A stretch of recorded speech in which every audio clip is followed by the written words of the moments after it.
Hey guys, Steve Wolbach, your friendly public adjuster. I want to talk to you today about a situation that I get asked from time to time. I've jotted some notes down here, and the situation is about a homeowner is concerned that if they were to enlist the services of a public adjuster, where does that put them with the insurance company? Will the insurance company get mad at them? Is that something that is going to affect them adversely for enlisting a public adjuster for help? And so what I want to do is address a couple of issues about that. And the first thing is, I would say that, if your insurance company is trying to dissuade you from using a public adjuster, you should ask yourself, why are they against the idea of you being equally represented during the claim process? They're sending out the insurance adjuster who's coming through that front door handling the claim from the insurance side. Why should you not have somebody on your side?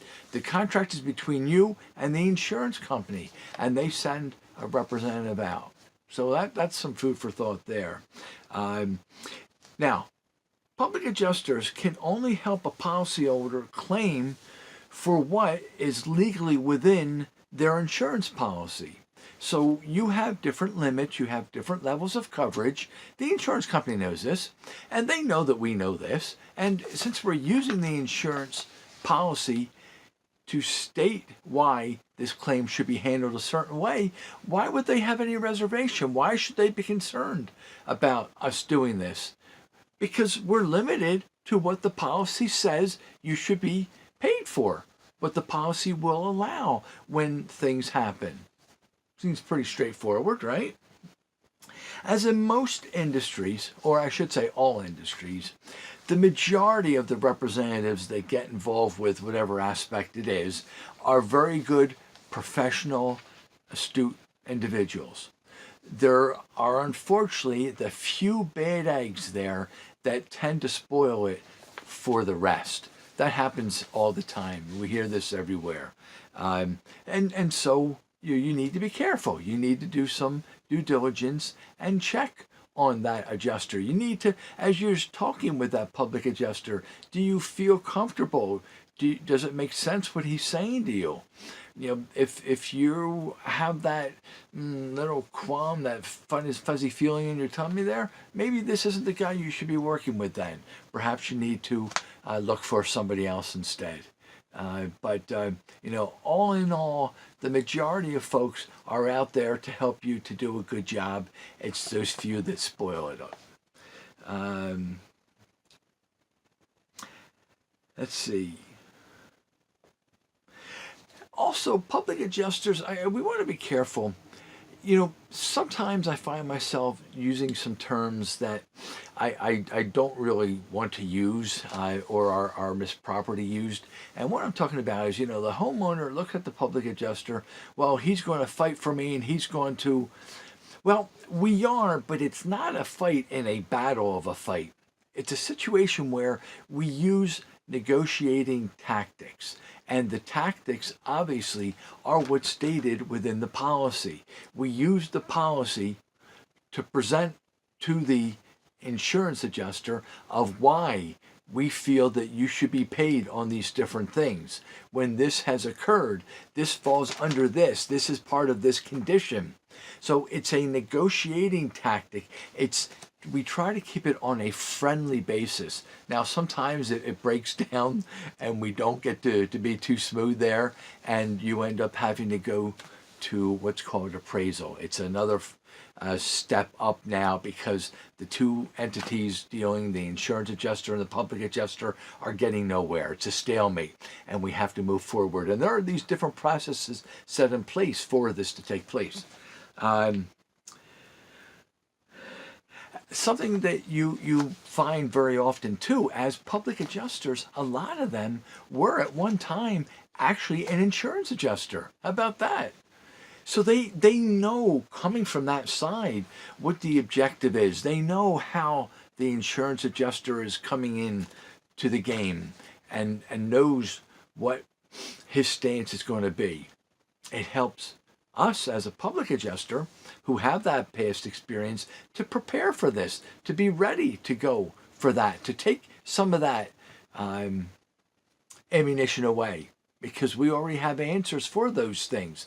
That's some of that value that you get as a public adjuster is representing you during this process. Let's see. There are many things that when a public adjuster gets involved, it actually helps the insurance adjuster. For example, if there would be no one involved and it's just the insurance adjuster comes in, he's going to come in and use certain terms. He's going to use different insurance terms. Well, the homeowner's not going to be familiar or comfortable with what these terms are representing. So they're going to have to ask, and the insurance adjuster needs to take additional time to break it down and explain these things of what's happening and explain that this process has to go this way.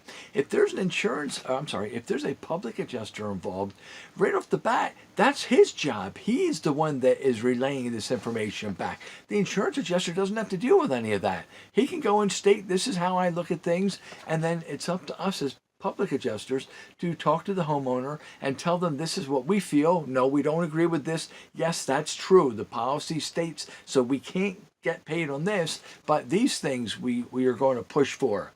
And so that takes away.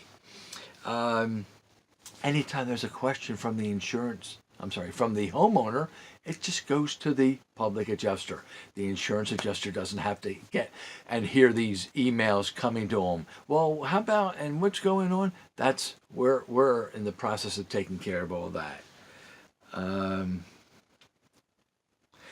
If there's a situation when we're coming to the end and the homeowner is lost of who should they get that would help them with getting a contractor to take care of the work that was done. A public adjuster can. Now, I know our organization, we don't push to do that. We want to leave that up to you. Our job is to get you the funds. Once you've gotten the funds, if you have certain contacts, if you know, or if you're capable of doing this yourself, that's fine. Knock yourself out. Our job was to get you paid fairly and properly so that you can have the job done.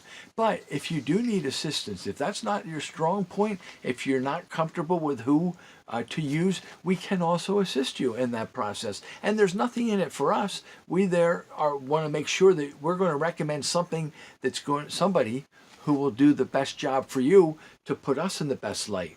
So we're going to be recommending somebody who we would use ourselves. Instead, sometimes I found where the insurance company has arrangements with some contractors where they will go and do certain things and they don't really go the full bore. They don't do a complete. And by doing this, they're able to keep costs down.